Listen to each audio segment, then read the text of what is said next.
सदाशिवसमारम्भां शङ्कराचार्यमध्यमाम् अस्मदाचार्यपर्यन्तां वन्दे गुरुपरम्परां श्रुतिस्मृतिपुराणानाम् आलयं करुणालयं नमामि भगवत्पादं शङ्करं लोकशङ्करं शङ्करं शङ्कराचार्यं केशवं बादरायणं सूत्रभाष्यकृतौ वन्दे भगवन्तौ पुनः पुनः ईश्वरो गुरुरात्मेति मूर्तिभेदविभागिनि व्योमवद्व्याप्तिदेहाय दक्षिणामूर्तये नमः।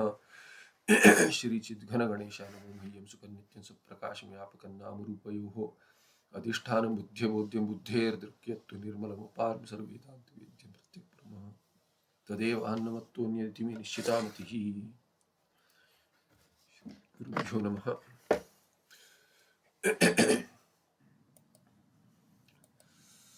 ठीक है, तो अंक चला रसास्वाद। 4 विघ्न बताए समाधि में। क्या है? क्षेप नहीं, लय विक्षेप, लय विक्षेप, कषाय और रसास्वाद। कषाय देखते सामने हमने अंतःकरण के 5 अवस्था देखे, क्षेप इत्यादि। अभी रसास्वाद कहते हैं ये जो सुख अनुभव होता है समाधि में जाने से पहले कि बाह्य प्रवृत्ति समाप्त हो गई, तो उससे जो विक्षेप जन्य दुख निवृत्ति हो जाती है, विक्षेप जन्य दुख निवृत्ति से जो आनंद उत्पन्न होता है उसको रसास्वाद कहते हैं। उस आनंद को, वो अनुभव रसास्वाद है। उसमें यदि माने उसी में यदि तृप्त हो गए तो समाधि लाभ नहीं मिलेगा, ब्रह्मानंद लाभ नहीं मिलेगा, ब्रह्मात्मानंद, ये कह रहे हैं। तस्मात् दुख निवृत्ति जन्य आनंद अनुभव रूप रसास्वाद अपि समाधौ विघ्न स्यात्। क्योंकि समाधि जो ब्रह्मानंद ब्रह्मात्मानंद रूप है उसके लिए विघ्न मानेंगे। आनंद होते हुए भी ये दुख निवृत्ति जन्य जो आनंद है, दुख निवृत्ति से जो उत्पन्न होता आनंद, वो रसास्वाद समाधि में विघ्न ही मानेंगे। क्योंकि समाधि में जो ब्रह्मात्मा का स्वरूप आनंद प्राप्त होता है वो प्राप्त जैसे कि प्राप्त होता है वो नहीं प्राप्त होगा, इसीलिए उसे विघ्न कह दिया। आगे कहते हैं वांछितार्थ लाभे अपि वांछितार्थ लाभे अपि तद विरोधी निवृत्त्या आनंदो जायते इत्यत्र दृष्टांतरम उच्यते। दूसरा उदाहरण देते। पहला उदाहरण तो दिया कि जैसे भार का आप वजन ले जा रहे हैं और उसको उतार दिया तो जैसे आनंद होता है, वो एक उदाहरण था। दूसरा कहते हैं वांछितार्थ अलाभे, वांछितार्थालाभे। तो वांछितार्थ अलाभे, वो जो वांछित माने जो इष्ट है, इष्ट अर्थ के अलाभ प्राप्ति नहीं हो तो भी तद विरोधी निवृत्तिया, तो ये जो इष्ट है उससे विरोध जो है, विरोधी जो है उसकी निवृत्ति यदि होगी तो भी इष्ट पदार्थ अभी का लाभ नहीं हुआ, प्राप्त नहीं हुआ। इष्ट पदार्थ प्राप्त हुआ नहीं, पर वो प्राप्त होते समय जो विघ्न आ रहा था, जो विरोधी था, उस विरोधी को यदि हटा दिया तो भी आनंद प्राप्त होता है, आनंद उत्पन्न होता है। इसमें दूसरा दृष्टांतरम, अन्यः दृष्टांत दृष्टांतरम, दूसरा दृष्टांत देते हैं, उदाहरण देते हैं। भूमिस्थो निधि अत्यंतम क्रूरेण, निधि अत्यंतम, यहाँ पे नकार छूट गया, या अत्यंतम, अत्यंतम होना चाहिए। तो भूमिस्थः निधि ही, तो जैसे हमने देखा है उदाहरण ये पहले कि पहले क्या करते थे कि भूमि में धन, निधि माने धन, ये जो संपत्ति है वो गाड़ कर रखते थे, छुपा कर रखते थे। तो यहाँ कहते भूमिस्थ निधि ही अत्यंतम क्रूरेण विषधरेण कृष्ण सर्पेण रक्षते। तो काला सर्प है उस वो रक्षा करता है कहते हैं। तो जहां सर्प है वो सर्प है कहते हैं, या तो पितृ होते हैं या कोई ऐसे भिन्न भिन्न अभिप्राय है कि कोई कहते हैं कि भूत पिशाच इनको वो सर्प के रूप में प्रतीत होते हैं, वो रक्षा करते हैं, ऐसे भिन्न भिन्न ये। पर ये तो प्रसिद्ध है कि जहां निधि होती है वहां कृष्ण सर्प होता है, ऐसे कहते हैं। तो उससे रक्षा की जा रही है। अभी ये कृष्ण सर्प को हटाना पड़ेगा निधि के लिए, पहले धन चाहिए तो पहले कृष्ण सर्प को हटाओ, तो उसके लिए कोई उपाय करेंगे।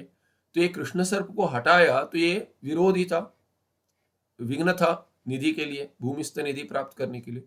तो ये कृष्ण सर्प हट गया, अब ये निधि तो मेरी है, इसीलिए ऐसे जो आनंद प्राप्त होता है ये भी विघ्न बनता है, क्योंकि क्या है कि उसके बाद उसी से तृप्त हो गए तो निधि की प्राप्ति तो नहीं हुई, तो वांछित अर्थ का लाभ नहीं हुआ।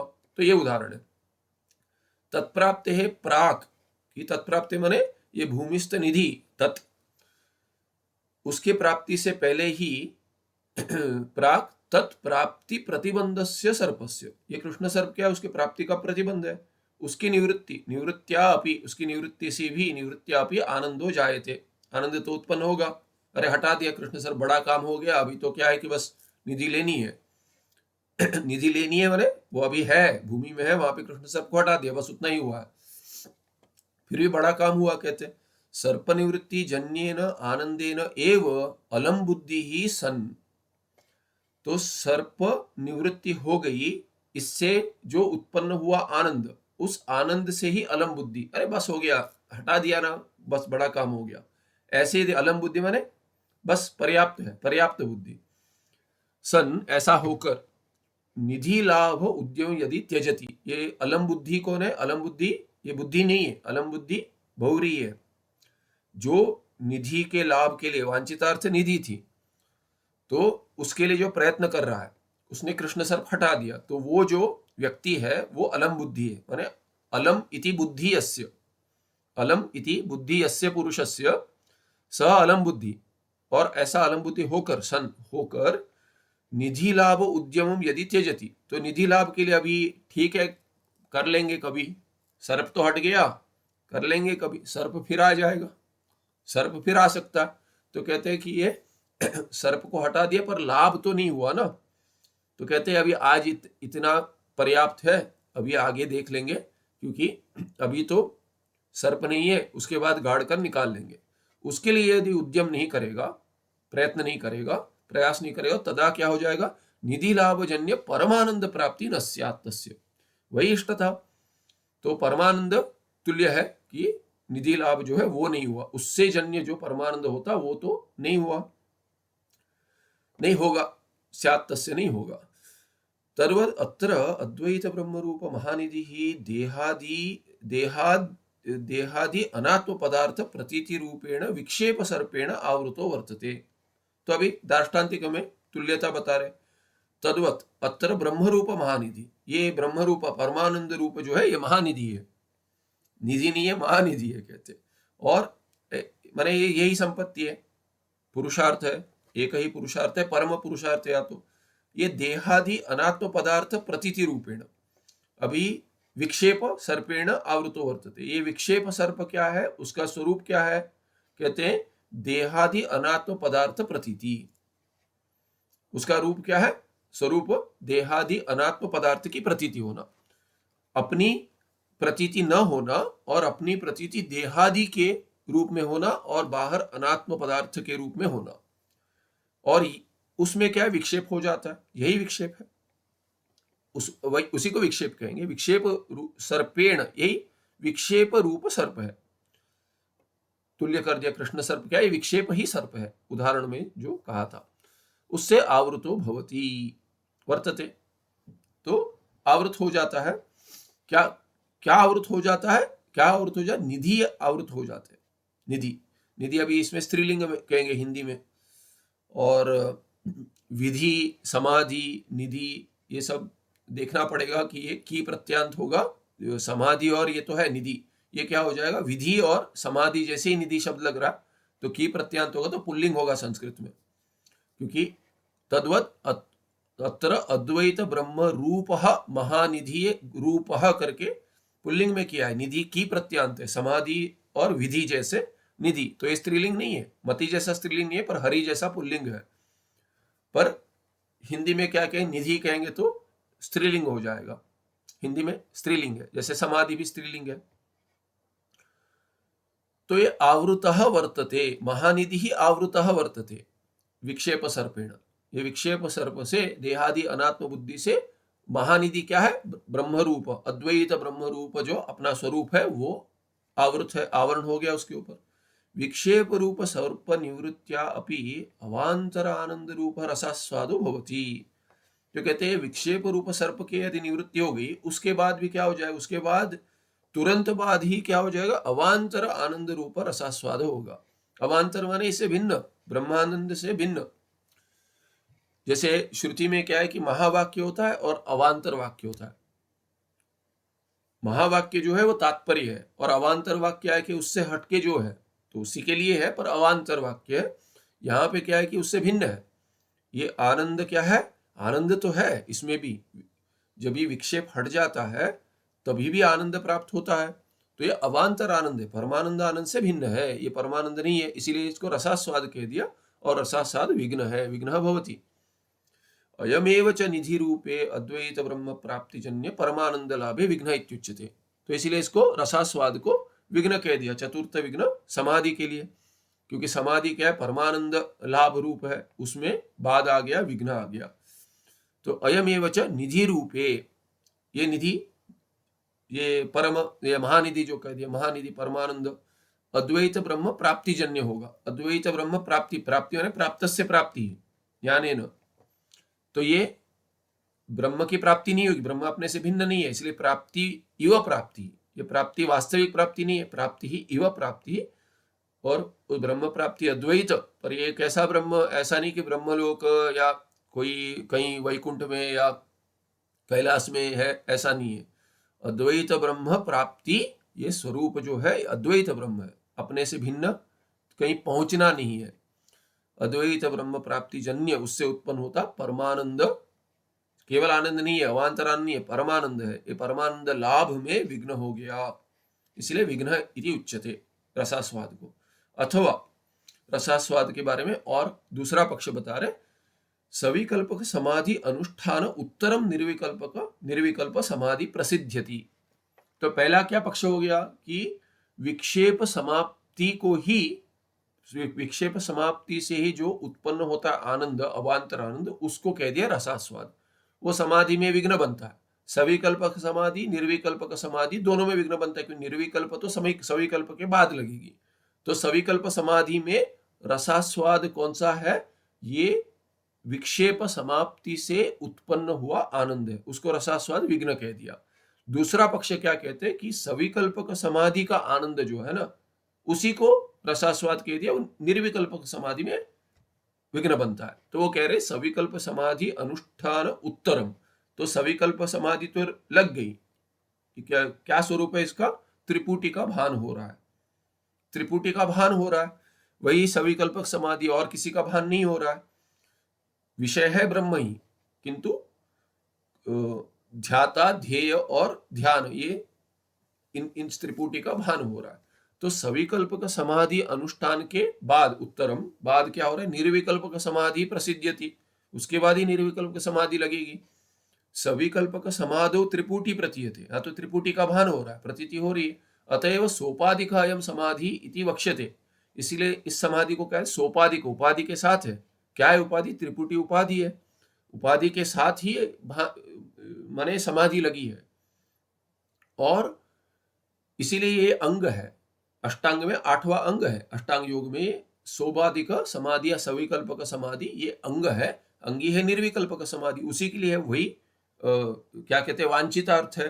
जैसे ऊपर कहा था वांछितार्थ लाभ, वही वांछितार्थ लाभ वही है, वही चाहिए, तो उसी का लाभ चाहिए। तो वो कहते हैं अतएव सोपाधिको एवं समाधि इति वक्ष्यते, ऐसे कहेंगे ये निर्विकल्प समाधौ तु त्रिपुट्य भावादेव, त्रिपुटी का अभाव होता है निर्विकल्प समाधि में, इसीलिए क्या है, एव निरूपाधिक आनंद जायते, निरूपाधिक आनंद जायते, समास कर दिया, निरूपाधिक आनंद उसमें उत्पन्न होता है, किसमें, निर्विकल्प समाधि में।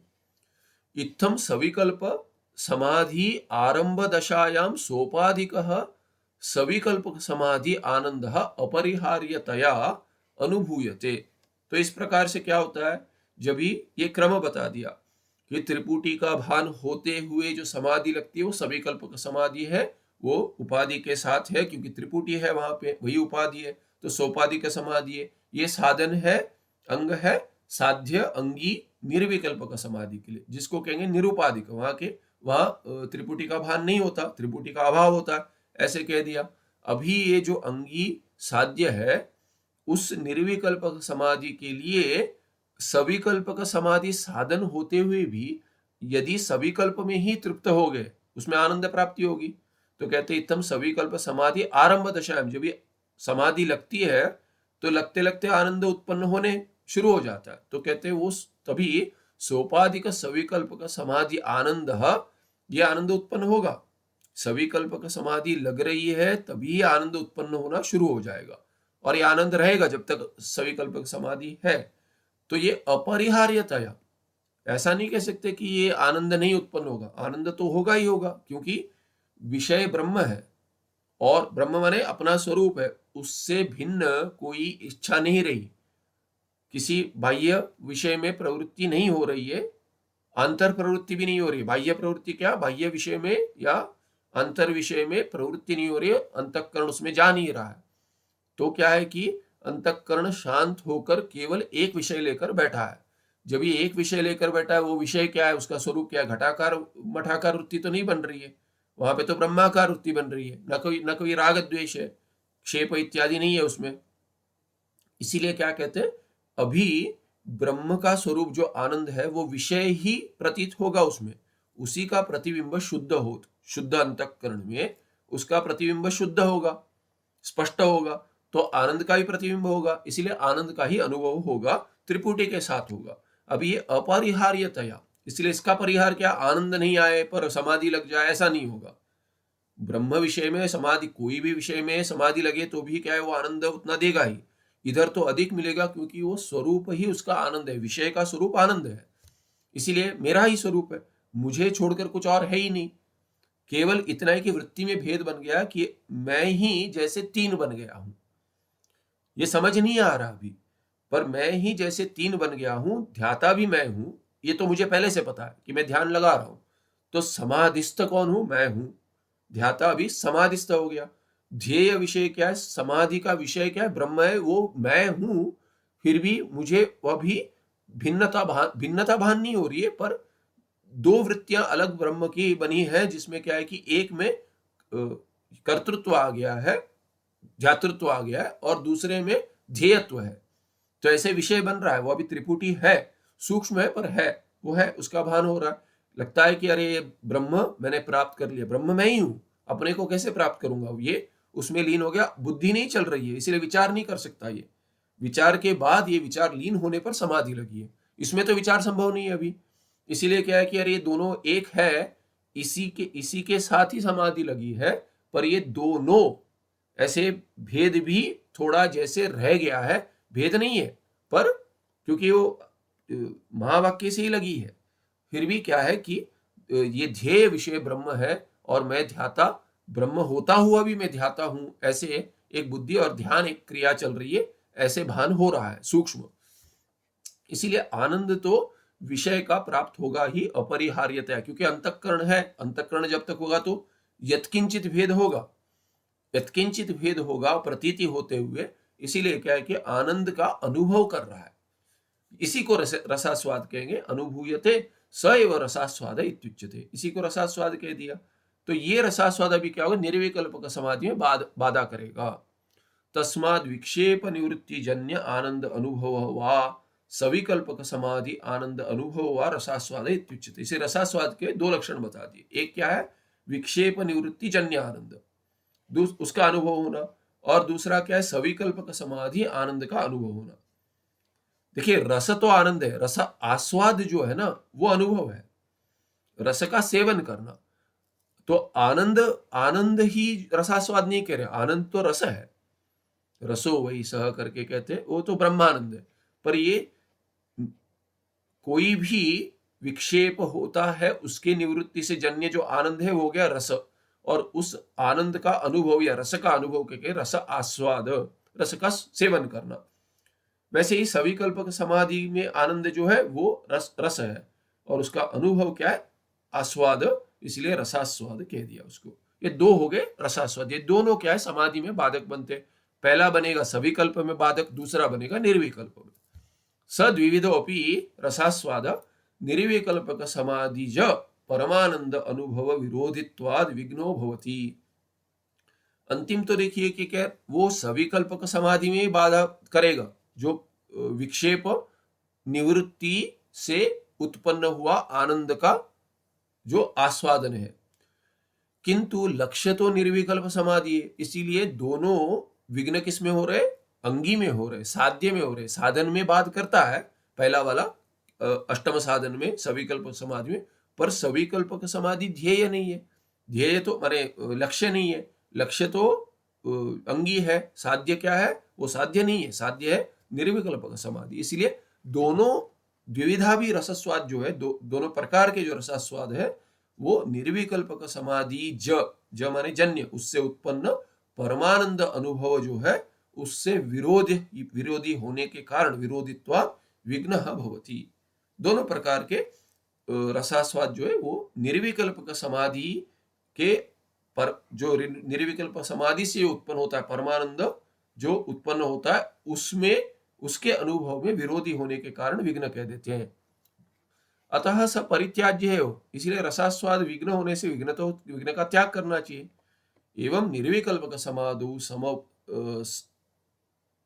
सभवत एवं निर्विकल्पक समाधु सभवत विघ्न चतुष्टयं सावधानतया परिहृत्य समाधिजम परमानंदम अनुभवती स एव जीवन मुक्त। तो जीवन मुक्त को क्या का लक्षण अभी बता दिया। मैंने पहले भी कहा था जीवन मुक्त का लक्षण और जीवन मुक्ति का लक्षण ये आनंद से जुड़ा हुआ है, आनंद स्वरूप के आनंद से जुड़ा हुआ है। इसलिए जीवन मुक्ति विवेक में यही कहते हैं कि परमानंद का अनुभव करता है, उसी को जीवन मुक्त कहेंगे। और ये क्या है, परमानंद के समाधि ज है, समाधि से उत्पन्न है। तो एवं निर्विकल्प समाधो सबवत या संभवत होना चाहिए, संभवत विघ्न चतुष्टयम। विघ्न चतुष्टय पे टिप्पण है, सावधानतया परिहृत्य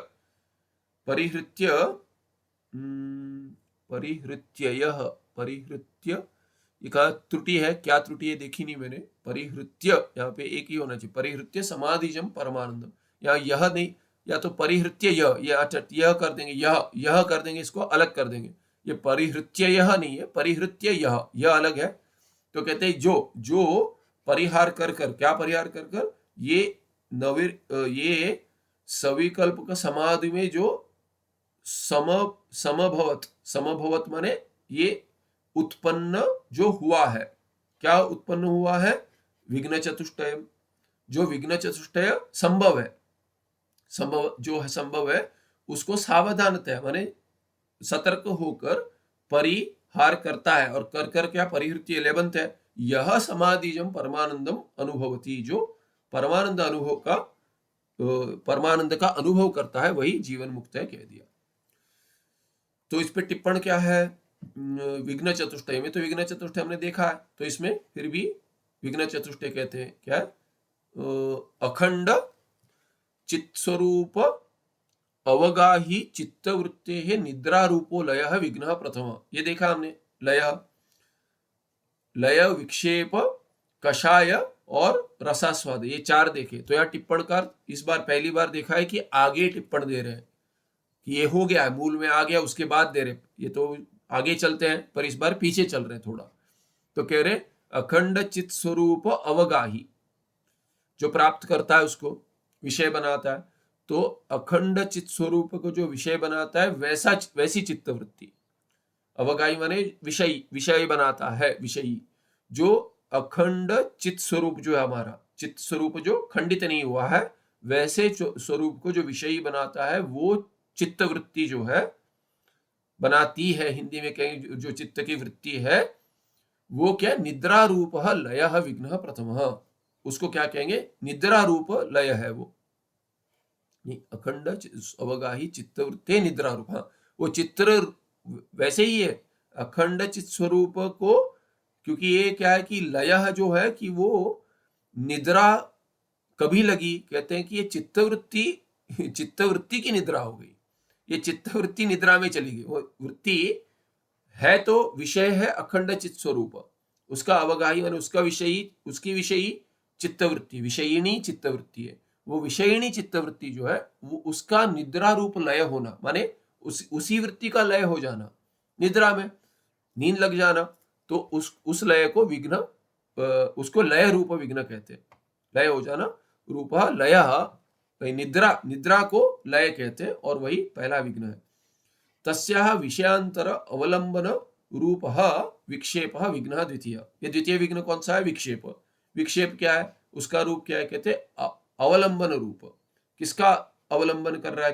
कहते कि तस्याः, वही जो वृत्ति है, तस्याः चित्तवृत्ति, कौन सी वृत्ति? जो है अखंड चित्त स्वरूप को विषय बना रही है, विषयिणी जो चित्तवृत्ति है, वो अभी निद्रा से जाग गई। जाग कर क्या हो गया?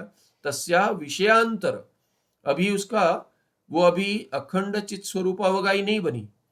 जैसे नींद से उठे, जैसे देखिए रात को सोते समय जिस विषय को लेकर सोते हैं, जिस विषय को लेकर सोते हैं वही विषय खुलेगा ऐसा नहीं है, उसके लिए प्रयास बहुत लगता है। कहते हैं इसीलिए बार बार, क्या कहते हैं, इसीलिए भगवान का चिंतन कर कर सो जाओ, नींद में भी वही चले, स्वप्न में भी वही चले, और जाग जाएंगे तो पहला विचार वही आए, भगवान का ही आए। पर ये प्रयास से होता है, क्योंकि मन जागते ही भागना शुरू कर देता है, मन का स्वरूप है। तो जब ये जागते ही भागना शुरू कर देता है तो विषय भिन्न हो जाएगा। तो यहाँ पे क्या होगा? अखंड चित्त स्वरूप लेकर सो गई चित्तवृत्ति, पर जागते ही दूसरा विषय आ गया। क्यों जागते? क्योंकि पता चल रहा है कि लय हो रहा है, लय हो गया है, हो रहा है, ये पता चल रहा है, उसी में नहीं रहेगा। तो क्या है? लय से हटाव कहा है योग शास्त्र में, या भगवान कारिकाकार गौड़पादाचार्य क्या कहते हैं? इसको लय से हटाओ, मन को विघ्न में जाने, विघ्न बनने न दो। तो लय चल रहा है, तभी हल्की सी नींद जैसे खुलते ही, आधी नींद में जैसे होता है, अभी लय चल रहा है, उसको भी लय कहेंगे। आधी नींद में सोचते हैं अभी जाग जाऊं, नहीं नींद आ रही है मुझे, आ रही पढ़ रहा था, ये कर रहा था, ऐसे करते करते अपने को जगाते। तो यहाँ जगाने में क्या करेंगे?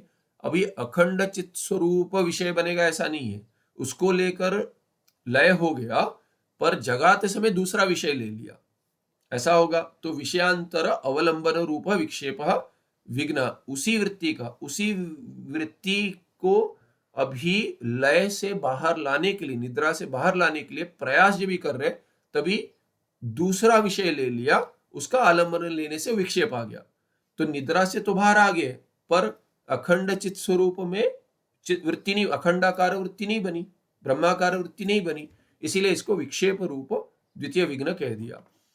तीसरा क्या है? लय विक्षेप हो अभावे अपि, लय और विक्षेप तो नहीं हो रहा है, तो कहते हैं फिर भी क्या? स्तब्धता रूप कषाय विघ्न तृतीय।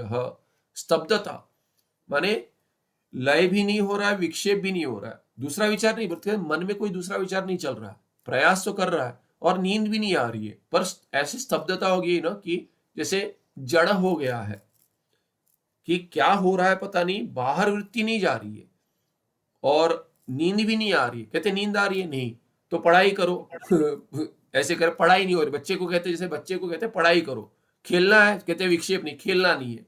कभी कभी होता है, कहते बच्चे का आज क्या कहेंगे, मूड ठीक नहीं है, पता नहीं विचित्र है, क्या हो गया, पता नहीं क्या हुआ पूछते, तो क्या बच्चा क्या कहता कि रात को थक गया, सोना है, कहते नहीं, नींद नहीं आ रही। फिर क्या कहता है, खेलना है, नहीं खेलना नहीं है, नहीं खेलने का मन नहीं है, तो क्या है, कह नहीं पा रहे, मन में कुछ चल रहा है। तो इसलिए कहते हैं, इसी कहेंगे कि क्या हो रहा है पता नहीं। ऐसे ही क्या है कि ध्यान में बैठा है, बोलते ध्यान में बैठ तो जाता हूँ, घंटों बैठता हूँ, तो ध्यान लगता है, बोलते नहीं लगता है। क्या होता है? तो कहते हैं कि नींद आती है, नहीं नींद नहीं आती है। क्या होता है? बाहर का विचार चलता है, नहीं चलता है। फिर क्या होता है? तब तो लगना चाहिए, नहीं पता नहीं क्या हो रहा है। ये पता नहीं क्या हो रहा है, क्योंकि अंदर मन क्या खेल रहा है, वासना रूप में कषाय, ये राग द्वेष जो है, इसका अंदर क्या है, अंदर वासना रूप में जो बैठा है वो अभी सूक्ष्म रूप में प्रकट हो रहा है, अभी हाथ नहीं लगा है, इसीलिए वो बाधक बन रहा है, उसे ब्रह्म का विचार करने नहीं दे रहा है, न सोने दे रहा है, न जागने दे रहा है। तो ऐसे वो क्या है ना, कि क्या अवस्था है पता नहीं, ऐसी अवस्था है कि मेरी अवस्था क्या बताऊं, वैसी अवस्था है इस ध्याता की, क्या बताऊं अब मेरी अवस्था भी, क्या समझाऊं मैं, वो अवस्था होगी। इसको स्तब्धता कहेंगे। ये स्तब्धता रूप कषाय, ये तीसरा विघ्न है। दुख निवृत्ति रूप आनंदेन सविकल्पक समाधि आनंदेन वा तृप्त चित्त वृत्ति रसास्वाद विघ्न चतुर्थः। ये हमने देखा अभी कि दुख निवृत्ति रूप आनंद का ग्रहण करेंगे, आस्वादन करेंगे तो वो रसास्वाद कहेंगे, या सविकल्प समाधि आनंद का आस्वादन करेंगे तो उसको रसास्वाद कहेंगे। उससे तृप्त होने से क्या होगा? तृप्त चित्तवृत्ति रूप, उसी से तृप्त हो गया। अरे ये मिल गया, मिल गया, कुछ नहीं मिला है, हाथ नहीं आया अभी मिल गया। हाँ आनंद आ रहा है, पर ये तो क्या है कि मैंने योग शास्त्र में अभी बस हटा है भाई, ये इससे हटा है, अभी समाधि नहीं लगी, धारणा लग रही है ऐसे भी नहीं है। अभी तो ये प्रत्याहार कहेंगे कि प्रत्याहार में भी आनंद होता है, सब शांत हो गया तो आनंद होता है, तो इसको रसास्वाद विघ्न चतुर्थ कहेंगे। ये हो गया टिप्पण विघ्न चतुष्टय के ऊपर। ये अंग समाप्त हो गया। अभी 483 में कहते हैं ज्ञानिनः बाह्य प्रवृत्ति ही न संभवती आक्षेप। अभी कहते हैं आप विक्षेप इत्यादि सब कह दिया आपने, तो ज्ञानी को बाह्य प्रवृत्ति होगी कि नहीं होगी? संभव ही नहीं है कहते, ऐसे आक्षेप कर रहे हैं। तो इसमें क्या कहते हैं? ज्ञानिनश्चित्तम निरालंबनतया न तिष्ठति। ज्ञानी का चित्त जो है, चित्त को तो आलंबन चाहिए, मन बिना अंतःकरण बिना आलंबन के तो नहीं रहेगा, उसको आलंबन चाहिए कुछ। तो कहते हैं अभी उसका आलंबन क्या होगा? ज्ञानी के मन को भी आलंबन चाहिए। ज्ञानी है तो क्या उसको आलंबन नहीं चाहिए? तो आलंबन चाहिए मन को। प्रारब्ध बलात् समाधेः उत्थितस्य अपि, उत्थित से ये पकार होना चाहिए, भकार इत्यादि कुछ दिख रहा तो ब्लॉट हो गया ऐसे लगता है। तो ये प्रारब्ध बलात् समाधे उत्थितस्य अपि समाधि अनुभूत परमानंद स्मृति स्यादेव। उत्थित जाग गया, उठ गया, किससे? समाधि से। तो प्रारब्ध बल से उठ गया, जैसे जागने में भी प्रारब्ध ही बल है। निद्रा से क्यों बाहर आता है? कहते हैं निद्रा में यदि लीन हो गया अंतःकरण, बीजावस्था में है, उसका कोई शरीर से संबंध नहीं है। देखिए शरीर से कोई संबंध नहीं रहा। मांडुक्य प्रक्रिया बताते हैं ये स्थूल शरीर क्या है, इससे जो अभिमानी है वो स्थूल प्रपंच को लेकर, विराट को लेकर, स्थूल प्रपंच समष्टि अभिमानी विराट और स्थूल शरीर का अभिमानी विश्व, ये क्या करता है? विश्व सभी को लेकर, समष्टि व्यष्टि को लेकर, स्थूल प्रपंच को लेकर वो विश्व लीन हो जाता है तेजस में। तेजस कौन है? स्वप्नावस्था का अभिमानी है, वो स्वप्नावस्था का व्यष्टि अभिमानी है, सूक्ष्म शरीर का, उससे जुड़ा हुआ है। और समष्टि सूक्ष्म शरीर का अभिमानी है हिरण्यगर्भ। ये संपूर्ण सूक्ष्म प्रपंच और उसके अभिमानी को लेकर ये लीन हो जाता है विश्व प्राज्ञ में। प्राज्ञ सुषुप्ति का अभिमानी है। ये प्राज्ञ सुषुप्ति में व्यष्टि है, उसका अभिमानी है कहेंगे कि समष्टि। तो अभी समष्टि में ईश्वर कहेंगे या अंतरात्मा, क्या है कि क्या शब्द है? अव्यक्त ना अंतर्यामी, अंतरात्मा कह रहा हूं, अंतर्यामी। तो अंतर्यामी कहते हैं, तो अंतर्यामी ईश्वर है, अंतर्यामी। तो उनको समष्टि में ईश्वर कहेंगे भाई, पर उसमें भेद नहीं है, क्योंकि अविद्या अविद्या माया दोनों एक ही है। तो माया अभिमानी अविद्या उसको उसमें लीन हो गया, ये सुषुप्ति चल रही है। तो उससे जब ही तो अभी ऐसा है कि उसका स्थूल शरीर से संबंध नहीं रहा, ना ही इंद्रियों से संबंध रहा, सूक्ष्म शरीर में दोनों लीन हो गए। तात्पर्य है कहने का है कि अभी कोई बुलाता है, नाम लेकर बुलाता है, देवदत्त उठ जाओ, जाग जाओ, जाग जाओ। देवदत्त को कुछ सुनाई नहीं दे रहा। क्यों नहीं दे रहा? देवदत्त प्राज्ञ अवस्था में, अभी देवदत्त बन गया प्राज्ञ।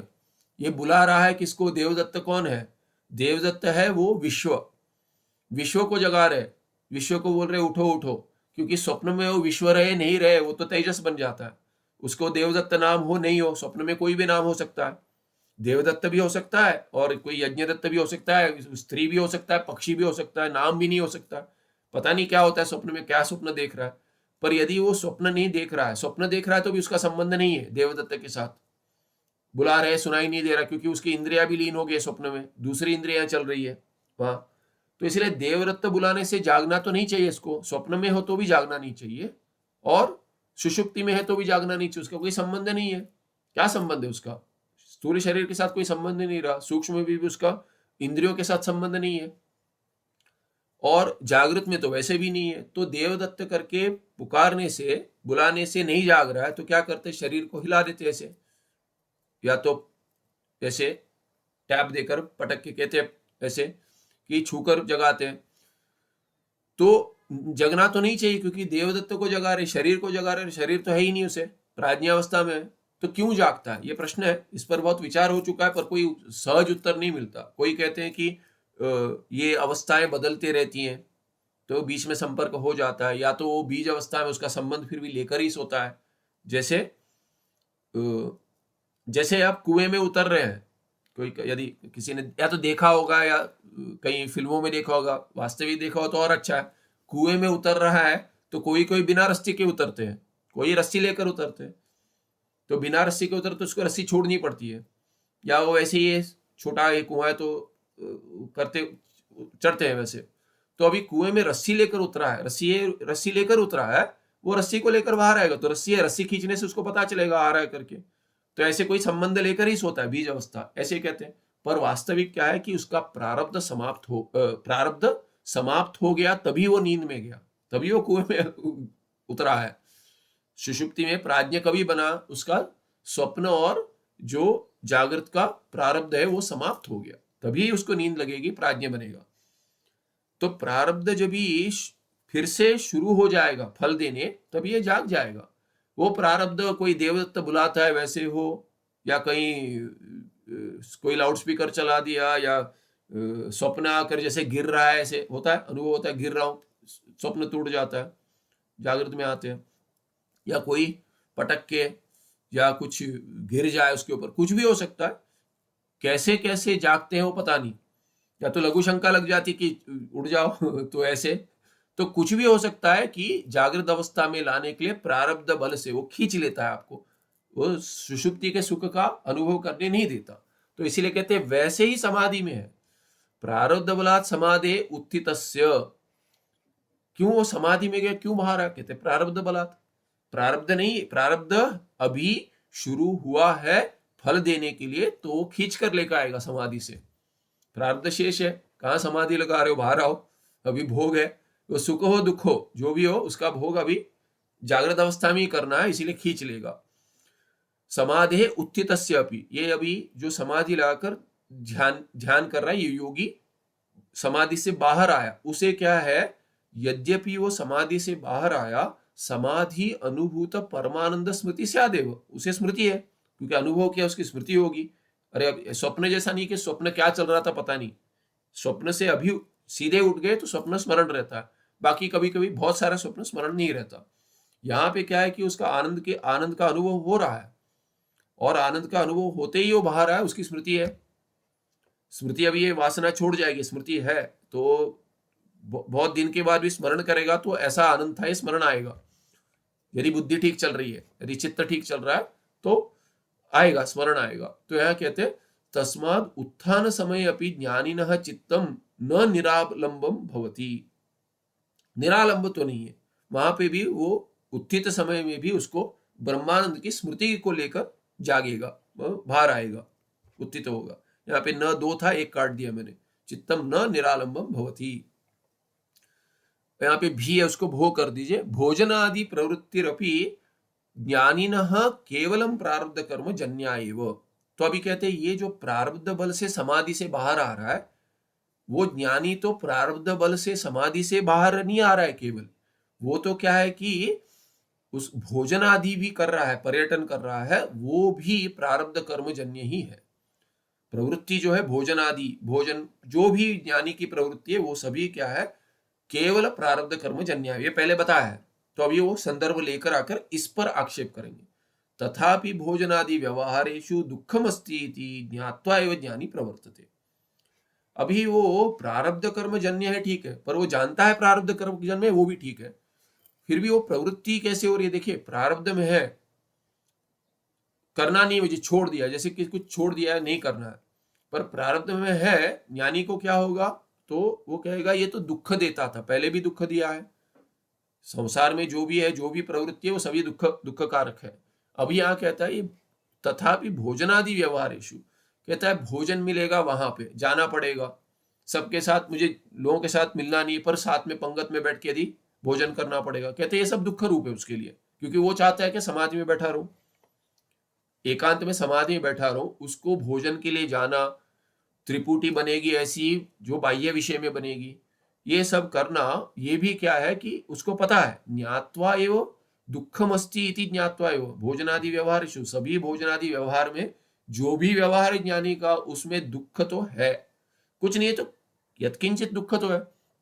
इतना तो दुख है कि मेरी ब्रह्माकार वृत्ति टूट गई, क्योंकि भोजन करेगा, भोजन में ब्रह्माकार वृत्ति बन रही है तो अच्छा है, ऐसा है तो वो भी सहज समाधि कहेंगे। किंतु क्या है कि भोजन करना भी एक दुख है, ऐसे अस्ति इति ज्ञात्वा एव ज्ञानी प्रवर्तते।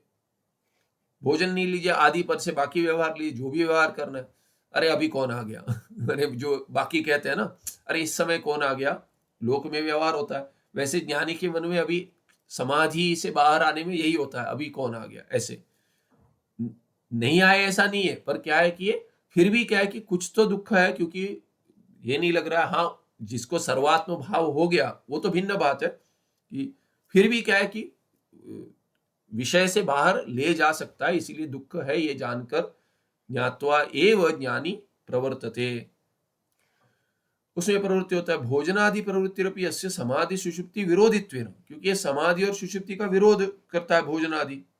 ऐसा नहीं कि वो नींद में खा रहा है नींद में तो नहीं खा रहा, समाधि भी नहीं में खा रहा है, इसीलिए उसका तो विरोध ही उतना तो हो गया। प्रवृत्ति माने ये निवृत्ति से विरोध लेगा, ये समाधि और सुषुप्ति निवृत्ति रूप है। तो ऐसे नहीं कहते सोने जा रहा हूं माने प्रवृत्ति नहीं है, सब कुछ छोड़ रहा हूं, ये कह रहे हैं कि अभी और कुछ नहीं करूंगा। सोने जा रहा हूं माने अभी कुछ नहीं करूंगा, ये अर्थ है। तो कहते क्या, अभी सोने जा रहा हूं, कल बात करते हैं, माने अभी मैं बात नहीं करूंगा, ये अर्थ है। अभी मैं बात नहीं करूंगा ये अर्थ है, कल बात करते हैं क्या है कि सोने जा रहा हूं, ये समाधि लगा रहा हूं, बाकी कुछ नहीं करूंगा, भोजन नहीं करूंगा।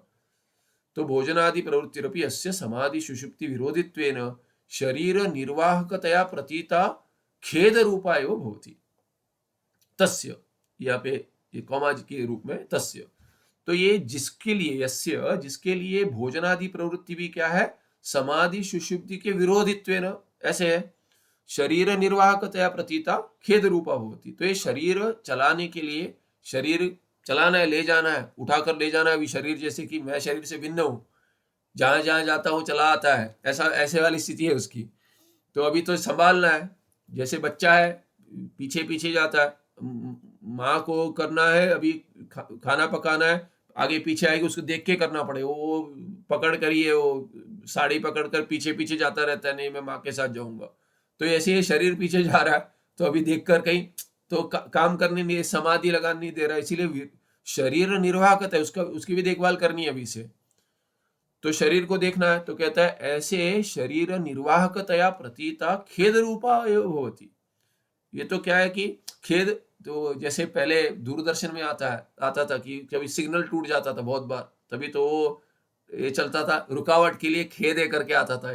जिन्होंने देखा हो, रुकावट के लिए खेद है, बीच में एक बोर्ड डाल देते थे, तो बैठे रहो आएगा, कुछ तो चल रहा था, बीच में ही हट गया, तो ये खेद रूपा, इसका समाधि चल रही है, रुकावट के लिए खेद है, बीच में आ गया, शरीर निर्वाह का भूख लग गई, तो रुकावट के लिए खेद आ गया, खेद रूपा है भवति। तस्य, उसको, यस्य भवति, जिसको ऐसे हो रहा है, सबको ऐसा नहीं है, जिसको हो रहा है उसको समाधि लगानी है। बोलते अरे खा लो, नहीं करना। तस्य न, यहाँ पे क्या था पता नहीं, क्या था मैंने न कर दिया, प या कुछ था पता नहीं, जो भी है काट दीजिए। न तस्य न क्या है, हाँ, तस्य न तत्र अधिका प्रवृत्तिर जायते। तो तस्य तत्र तत्र तस्य अधिका प्रवृत्तिर न जायते, न का अन्वय जायते के साथ होगा, वहां पे अधिक प्रवृत्ति नहीं होगी। जितना चाहिए शरीर निर्वाहक, जिस शरीर के लिए जितना चाहिए उतना ही। ऐसा नहीं कि पकोड़े बनाकर खाओ है? नहीं, ऐसा नहीं कहते, नहीं पकोड़े बनाते हैं, ठंड है उसके साथ अदरक वाली चाय पी लेंगे, ये होता है। कल ही चला, इसीलिए प्रसंग है बता रहा हूं। तो कहते हैं कि तत्र अधिका प्रवृत्ति न जायते, एवं जितना चाहिए उतना शरीर के लिए प्रारब्ध वश से जो है वही, तो प्रारब्ध से जो मिलता है वो भिक्षा, इसीलिए भिक्षा के लिए जाते हैं। यदि स्वयं पाकी हो, चलिए अच्छा है, कोई के शुद्धि के लिए स्वयं पाकी है साधक, अपना बनाता है, या तो ऐसी जगह रहता है जहाँ कुछ मिलता नहीं है तो इकट्ठा कर लेते हैं, जैसे गुहा में रहते हैं, तो गुफा में रहते हैं तो क्या है कि बनाना पड़ता है, क्योंकि नहीं मिले कुछ, तभी क्या है कि वो बनाते हैं। पर क्या हो संभव है, हाँ गुफा में रहता है, उनके लिए जो है, जो मिला अभी सुबह दाल रोटी, शाम को क्या है बोलते हैं रोटी दाल खाएंगे, दाल रोटी नहीं रोटी दाल, तो ये चलेगा, यही यही, और उससे अधिक क्या होगा? आलू होगा, आलू जो टिकता है वही लाना पड़ेगा, और क्या होगा? रह जाए महीनों महीनों फिर ले आएंगे और बोरी। तो दाल चलेगा, और क्या, रोटी बनाए, लोट चावल इत्यादि यही चलेगा, सब्जी तो नहीं मिलेगी। फल तो बहुत दूर, कुछ मिले ठीक है, फल वहाँ जो ठंड में तो बर्फ गिरी है तो वो भी चले जाएंगे। तो उनकी बात नहीं करो, शुद्धता के लिए हो, कोई भी कारण हो, स्वयं पाकी है तो स्वयं पाकी हो, तो भी अभी क्या है कि आपको इतना तो चिंतन करेगा आज क्या बनाए। और यदि आप बना रहे, कोई आ गया तो कहेगा हम यही आज, चलो आज ऐसा कुछ खाते, तो दूसरा संसरण हो सकता है।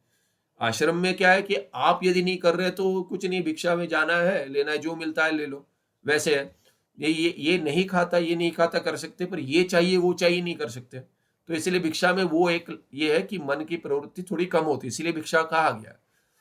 तो इसीलिए कहते हैं, ऐसे नहीं कि अग्नि का त्याग किया इसीलिए है, केवल अग्नि, अग्नि का त्याग माने वो अग्नि कर्म का त्याग है। तो कोई समझते कि अग्नि का त्याग किया है इसीलिए हम पाक भी नहीं बनाएंगे। तो क्या है कि हीट, ये कॉइल रख रहे थे, इलेक्ट्रिक ये ले लेते, उससे बनाते हैं। अभी उससे बनाओगे ना, पर प्रवृत्ति तो आज क्या खाऊं वो तो हो रही है ना। तो कह रहे एयर फ्रायर रख लेंगे, तो कहते हैं आज क्या खाऊं, उससे बनाओ, जितना बन सकता है, ओवन ले लो, ये ले लो, आजकल सुविधा अधिक है। तो वैसा नहीं है, तत्र अधिका प्रवृत्ति न जायते, यस्य समाधि सुषुप्ति विरोधित्वेन भोजनादि प्रवृत्ति प्रतीता, खेद रूपा प्रतीता। उसको उसको क्या है कि उसको तस्य न तत्र अधिक प्रवृत्ति न जायते, उससे अधिक नहीं होगी, अधिका प्रवृत्ति नहीं होगी। एवं अनेके आचार्याः इमम एव पक्षम स्वीकुर्वन्ति।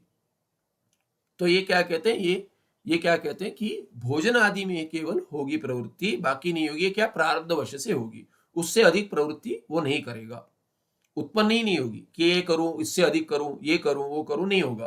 प्रारब्ध वश में जितना है उतना ही होगा। ये अधिकतर आचार्य मानते, माने कहीं कोई नहीं मानते, अनेके मानते हैं, कोई नहीं मानते, ऐसा भी होगा। जीवन मुक्त आनंद अपनी बाह्य प्रवृत्तौ न जायते, बाह्य प्रवृत्ति में जीवन मुक्ति आनंद कहां से उत्पन्न होगा, ऐसे मानते हो। कोई कोई मानते नहीं, सर्व यस्य सर्व आत्मैव अभूत, वहां पे ब्रह्मानंद ही है, कोई कुछ भी करो ब्रह्मानंद ही है, ऐसे भी सोचने वाले हैं। पर कुछ है यहाँ पे क्या है कि जीवन मुक्त आनंद जो है वो बाह्य प्रवृत्तौ न जायते, यही पक्ष है उनका मुख्य। किंतु निवृत्त एव जायते, जब ही बाह्य प्रवृत्ति से निवृत्ति होगी तभी ब्रह्मानंद, जीवन मुक्त आनंद, वही उसी को जीवन मुक्त आनंद कह दिया। अतः जीवन मुक्ति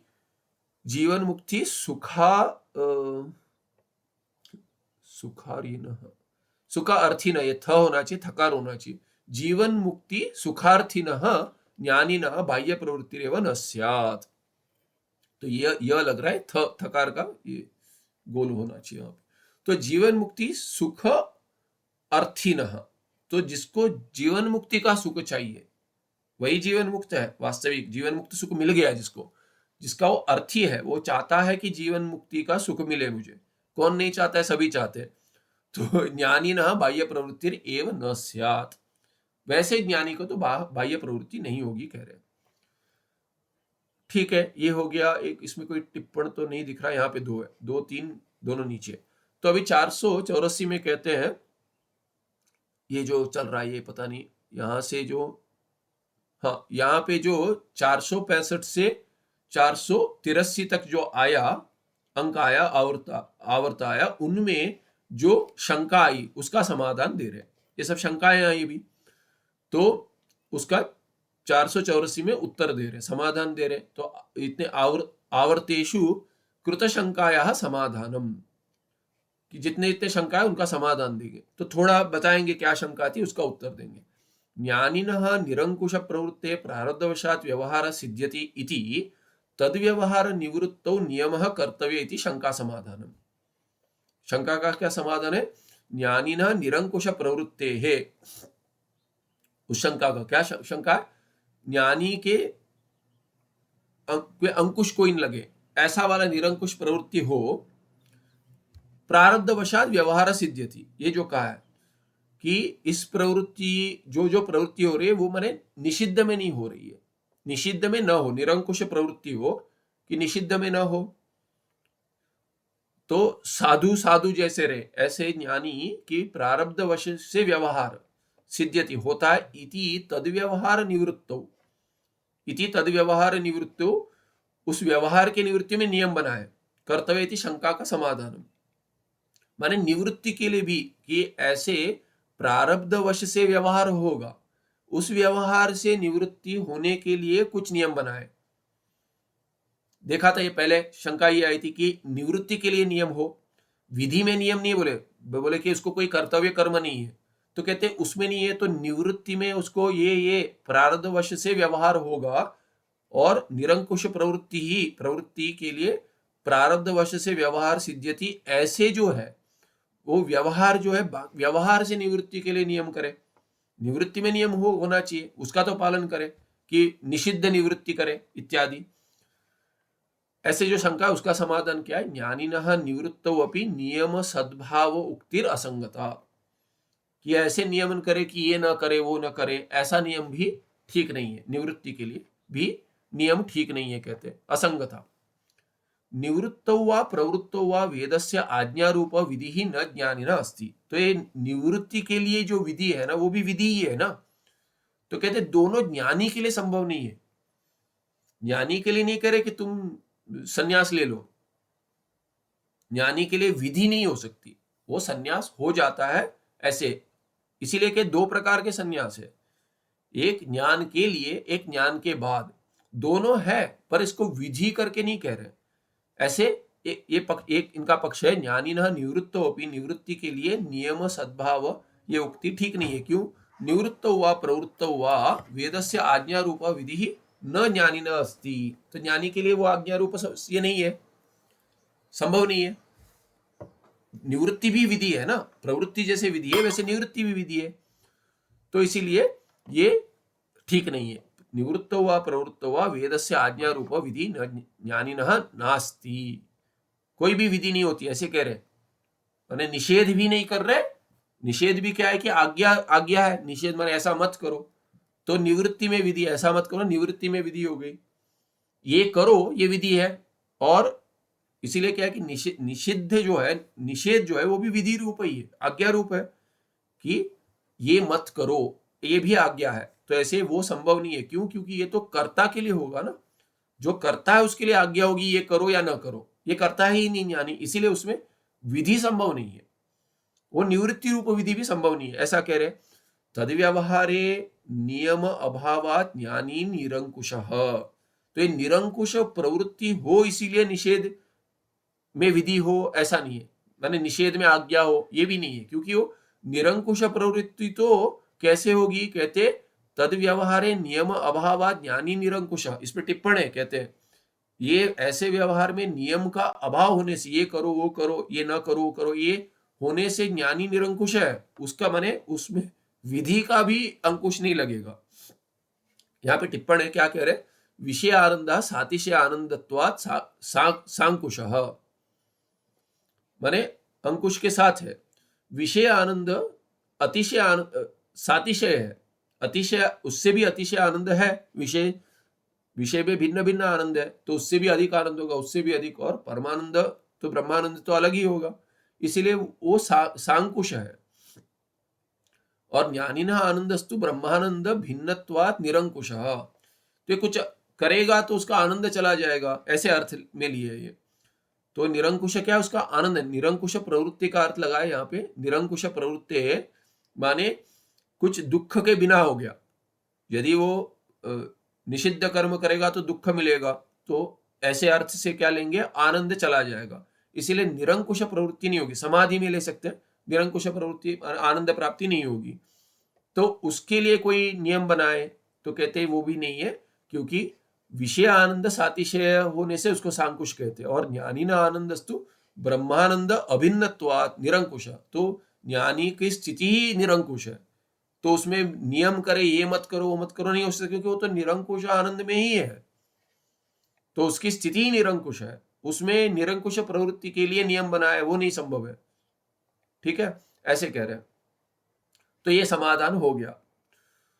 माने ज्ञानी की प्रवृत्ति निरंकुश होनी, ज्ञानी की प्रवृत्ति निरंकुश है, इसीलिए ज्ञानी है वो, क्योंकि उसकी प्रवृत्ति किसमें है? निरंकुश आनंद में है, ब्रह्मानंद में, इसीलिए वो स्वयं निरंकुश है, उसमें अभी निरंकुश बनाओ करके कुछ नहीं होगा। इसके लिए निरंकुश प्रवृत्ति के लिए नियम बनाओ, वो तो निरंकुश ब्रह्म में ही है, वही उसका स्वरूप है। उसका स्वरूप ऐसे होने से उसको फिर निरंकुश प्रवृत्ति के लिए नियमन करो, ये मत करो, वो मत करो, नहीं हो सकता। ऐसे कह रहे माने जैसे कि ज्ञानी ब्रह्म से अभिन्न है, तो ब्रह्म के लिए क्या नियमन है? सभी नियमन क्या है? ये जो धार्मिक हो अधार्मिक हो, ये सब क्या है कि ये कल्पित कोटि में आता है, सब कल्पित है। तो जो ब्रह्म हो गया, ब्रह्म है, तो ब्रह्म अभी भी है। अज्ञानी के लिए भी ब्रह्म ही स्वरूप है उसका। तो ब्रह्म जो जो सिद्ध वस्तु है, ब्रह्म को प्राप्त नहीं करना है, साध्य नहीं है। ब्रह्म तो सिद्ध वस्तु है, ये अपना स्वरूप है, आत्मा के रूप में है, सभी के आत्मा के रूप में है। केवल मनुष्य नहीं, प्राणी के भी। अपने शत्रु जो है सबसे माने सबसे क्रूर शत्रु भी है, वो भी ब्रह्म स्वरूप ही है। इसीलिए क्या है कि अज्ञानी तो ब्रह्म स्वरूप भी, अज्ञानी होते हुए ब्रह्म स्वरूप है, किंतु वो क्या है कि उसके लिए नियमन होगा, ये करो नहीं करो। जो ब्रह्म का स्वरूप है, ब्रह्म के लिए नियमन नहीं हो रहा है, वो ब्रह्म से भिन्न जो देखता है उसके लिए नियमन हो रहा है। जो ब्रह्म ही मानता है अपने आप को, उसके लिए कैसे नियमन होगा? वो तो नियमन सभी उसके ऊपर आक्षिप्त है, आक्षेप के रूप में है वो। आक्षिप्त माने अध्यस्त है, ऐसे अर्थ है। तो टिप्पण में ऐसा बता दिया उन्होंने। आगे क्या कहते हैं? तद्व्यवहार सर्वोपि प्रारब्ध आयत्तः एव। प्रारब्ध से ले जा रहे, उसके व्यवहार प्रारब्ध करा रहा है, तो प्रारब्ध कृत है ये, आयत्तः प्रारब्ध कृत। उस पे टिप्पण है, कहते हैं कि ज्ञानी का व्यवहार, इस पे लंबा टिप्पण है, ये देख लेते हैं। रज्जु ज्ञान सर्प भ्रांति ही यथा बाध्यते। रज्जु ज्ञान से सर्प भ्रांति का बाध होता है, जैसे तथा अधिष्ठान ब्रह्म ज्ञानेन अहंकारादि जगत भ्रांति बाध्यते। तो ये ब्रह्म ज्ञान जब भी हो जाता है, वो किसका क्या, किस रूप में? अधिष्ठान के रूप में। ये अधिष्ठान ब्रह्म जो है, उसके ज्ञान में किसका अधिष्ठान है? ये अहंकार आदि का। अहंकार आदि जगत जो है, अहंकार भी जगत में आता है। आदि से लेंगे सभी, विज्ञानमय कोश से लेके आनंदमय कोश को भी जोड़ेंगे, सभी क्या है? ये जगत के भीतर ही है, अंतर्गत है। और जगत की जो भ्रांति हो रही है, कैसे? अहम मम या भिन्न, अहम मम रूप, अहम और इदम, अहम और इदम ले सकते हैं, युष्मत् अस्मत् प्रत्यय। ये ऐसे जो भान हो रहा है, ये जो भान हो रहा है मैं और मेरे से भिन्न, अहंकार मैं और आदि पर से बाकी ये जो शरीर तक, स्थूल शरीर तक अहम, उसके बाद सब जगत। पर अहम, अहंकार जो है उससे लेकर सब है, वो ये सब जगत में ही है, युष्मत् प्रत्यय ही है वो सब। वास्तविक अस्मत् तो आत्मा है, वास्तविक अहम जो है वो आत्मा है, अहंकार नहीं है वो, अहंकृति बन गई। यदि वो कृति है तो अंतःकरण में वृत्ति है, प्रमाता रूप, ज्ञाता रूप, कर्ता रूप, भोक्ता रूप इत्यादि। तो ये सब भ्रांति है। वो भ्रांति केन बाध्यते? कहते अधिष्ठान ब्रह्म ज्ञानेन, सभी का अधिष्ठान ब्रह्म है, उसके ज्ञान से आत्मा मैं हूं करके। तथापि यथा सर्प ज्ञान जन्य भय कंपादि कालांतरे निवर्तते, तथा प्रारब्ध कर्म जन्य भोग भी प्रारब्ध नाशानंतरम एव निवर्तते। तो ये पहले देखा हमने, सहज है। जैसे कि सर्प नहीं है, रज्जु है, ये समझ आ गया, तो भी क्या है कि सर्प से जो डर था, भय था, अरे ये सर्प है, पास में इतना भी काट लेगा, भय है, कंपन हो रहा है, भाग रहे, भागकर भी, थोड़ा भागकर दूर आ गए तो भी कंपन है, क्या हुआ क्या हुआ, पानी पी लो इत्यादि होता है। तो कहते हैं अरे वो तो रज्जु है, फिर भी क्या है कि पानी पीने पर भी थोड़ी और, फिर भी थोड़ा और पानी दे दो, डर लग रहा है, अभी भी कांप रहा है। तो ऐसे होता है। तो जैसे सर्दी मिथ्या है, कह रहे शरीर तो कांपेगा, वो तो प्रारब्ध है। सर्दी मिथ्या है कहने से शरीर नहीं कांपेगा, शरीर तो कांपेगा। शरीर मैं नहीं हूं तो कांप रहा है, शरीर को कांपने दो। तो ऐसे क्या है कि ये प्रारब्ध नाशानंतरम एव निवर्तते, ये प्रारब्ध कर्म जन्य भोग है, वो तो रहेगा। कालांतरे जैसे थोड़े समय के बाद ये भय कंपादि जैसे जाएगा, वैसे ही प्रारब्ध कर्मजन्य भोग जो है वो भी प्रारब्ध नाश से ही समाप्त होगा। भोग तो रहेगा, सुख के लिए हो, दुख के लिए हो, फॉर गुड और बैड। मंदांधकारस्था रज्जु पुनरपि सर्पात्मना यथा प्रतीयते, तथा भोग काले मनुष्य अहम इत्यादि प्रतीति ही ज्ञानिन अपि कदाचित जायेत। ज्ञानी है इसका नहीं कि ऐसा ज्ञानी है कि समाधि में रहता, बाहर नहीं आता। कहते हैं कि अभी मंद अंधकार है, थोड़ा थोड़ा अंधकार अभी भी है।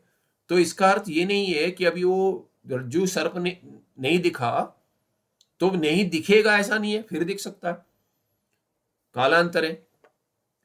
तो उसी रास्ते से जा रहे हैं अभी, तो आपने वो ये रस्सी थी वो हटा दी, अरे ये रस्सी, फिर भी वो रस्सी कहीं और है, उस रास्ते से चले गए, वो फिर सर्प प्रतीति हो सकती है, क्योंकि वास्तविक सर्प तो वहां हो सकता है ना, किसी ने रस्सी फिर डाल दी, तो कहते हैं कि इसको और छेड़ते हैं, रस्सी डाल दी, इसको सर्प डराते हैं। तो ऐसे ये जो होता है सर्प रबर इत्यादि के बनाते हैं, वो डाल देते हैं, ऐसे खेलते हैं तो किसी को डर आते हैं। वैसे ही तो कहते फिर लग सकता है इसको, क्योंकि अंधकार फिर आएगा, मंदा अंधकार फिर आएगा, कल फिर सूरज डूबेगा, फिर अंधेरा होगा, तो कहते हैं रज्जु पुनरपि सर्पात्मना यथा प्रतीयते, संभव है, उसी के लिए संभव है जिसमें सर्प का डर बैठा हुआ है, या तो सर्प को देखा है, काटा है, क्या किसी देखा हुआ है, तो पूर्व जन्म का संस्कार है, उसे अधिक डर होगा। अरे आ गया सर्प, अरे सर्प ही है, नहीं है, एक बार देख लो, किसी और को, दूसरे को भी जो आते तो इससे देख लो, तो बोले तुम देख लो, दिखाओ जरा, मुझे नहीं लगता, मैं नहीं जाऊंगा ऐसे। तो वैसे ही भोग काले मनुष्य, अभी भोग काल में है, क्योंकि प्रारब्धवश में भोग लिखा हुआ है, वो भोग करा, तभी अहम इत्यादि प्रतीति ही, भोग में फिर प्रारब्धवश से भोग कर रहा है, पर अहंकार आ सकता है, फिर ज्ञानी न अपनी कदाचित जाए तो उत्पन्न हो सकता है, फिर इसीलिए प्रयास बार बार पुनः पुनः श्रवणं कुर्यात्, निधिध्यासन कहा गया, मनन करते रहो, निधिध्यासन आजीवन करते रहो, क्योंकि कभी फिर अहंकार उत्पन्न हो जाए कह नहीं सकते, ऐसे कहते हैं। इसीलिए उपादान भूत अज्ञान निवृत्त्यनंतरम अपि प्रपंच प्रतीति ही ज्ञानिनः मुक्त इशु न्यायेन भवति एव, जो मुक्त इशु माने जो बाण छोड़ दिया है, देखा हमने, तो उपादान भूत अज्ञान निवृत्ति अनंतरम, जब ये उपादान अज्ञान जो है वो जब ही चला जाता है जगत का, फिर भी क्या है, उसके बाद भी प्रपंच की प्रतीति होती है, माने वो बाधित अज्ञान मानते हैं ज्ञानी का, जैसे, पर ये क्या है कि वो प्रारब्ध जैसे बाण छोड़ दिया वो चलता रहेगा, यथा व्याघ्र बुद्धिया उत्सृष्ट बाण पश्चात गोमतो, ये देखा हमने पहले मूल में ही आया था, लगता है कि ये व्याघ्र बुद्धि से बाण छोड़ दिया किसी ने, अरे इसको शेर को मारने के लिए बाण छोड़ दिया किसी ने, पश्चात गोमतौ उत्पन्नायाम अपि, पर गोमति, अरे ये तो बैल है या गाय है, ऐसे यदि उत्पन्न होगी बुद्धि, बाण तो छोड़ दिया, अरे बाघ है ही नहीं, ये तो अरे बैल है या गाय है से, तभी न स्वयं प्रशांत वेगो भवति, बाण अपने वेग कम नहीं कर देगा, आपने तो छोड़ दिया बाण, तो अभी अरे ये तो नहीं, ऐसा है, ये व्याघ तो है ही नहीं, बाघ है ही नहीं, ये है, तो बैल है या गाय है, तो प्रशांत वेग यस्य बाणस्य, वो बाण प्रशांत वेग, ऐसा तो नहीं होगा, स्वयं तो नहीं होगा, न स्वयं प्रशांत वेगो भवति, स्वयं न भवति, गच्छन्नेव वर्तते, वो जाता ही रहेगा, जब तक उसका मोमेंटम है तब तक जाएगा। अंते च वेग क्षयादेव प्रशाम्यति, और वो अंत कभी वो रुक जाएगा, वो या तो उसके पहले ही जाके गिर जाए, या तो उसको मारकर गिर जाए, या तो उसको मार के आर पार चला जाए, जितने उसमें शक्ति है उतना जाएगा दूर, तो वेग क्षय से ही वो उसका शमन होगा, प्रशमन होगा बाण का। एवं हस्त विसृष्ट बाण स्थानीय प्रारब्धम, हाथ से छोड़ा गया जो बाण है उसके स्थान में अभी ले लीजिए प्रारब्ध कर्म, प्रारब्धम कर्म अपनी फलदानाय प्रवृत्तम फलक्षयादेव प्रशाम्यति, वो फल देने के लिए छोड़ दिया है बाण, भगवान ने छोड़ दिया है, अभी क्या है कि वो अभी वो फल देकर ही शांत होगा, न अन्यथा। अतः तावत् कालम तत्प्रयुक्ता प्रपंच प्रतीतिरपि उत्पन्नायाम अपि ब्रह्म मतौ अनुवर्तेत एव, इसलिए अभी क्या निर्णय ले लिया उन्होंने, अतः इसलिए तावत् कालम, जब तक वो प्रारब्ध शांत नहीं होता, समाप्त नहीं होता, तब तक तत्प्रयुक्ता प्रपंच प्रतीतिरपि, उससे जो अभी प्रतीति होगी प्रपंच, प्रारब्ध में तो आपको आसपास में जो प्रतीति होगी प्रारब्ध वश से हो रही है, तो प्रपंच की प्रतीति भी उत्पन्नायापि ब्रह्ममतो उत्पन्नायाम सत्याम अपि, ब्रह्म की मति यदि उत्पन्न होगी, फिर भी क्या है कि प्रपंच की प्रतीति तो होगी, प्रपंच मिथ्या है या तुच्छ है ऐसे प्रतीति तो होगी, तुच्छते तो प्रतीति नहीं होती, पर नहीं है करके बाधित प्रतीति होगी, अनुवर्तेत एव, ये हो गया तीसरा टिप्पण, क्षमा करें, प्रारब्धायत्त। तो ये पन्ना पलट कर रुक जाएंगे, पन्ने अभी आगे क्या यस्य ज्ञानी ना, ये अगले पाठ में देखेंगे। सुखम नित्यम स्वप्रकाशम व्यापकं नाम रूपे अधिष्ठानं बुद्धि बोध्यम बुद्धेर्दृक्यत्तु निर्मल अपारम सर्ववेदांत वेद्यम प्रत्यक परमः तदेव अहन्न मत्तोन्यदिति में निश्चिता मति ही।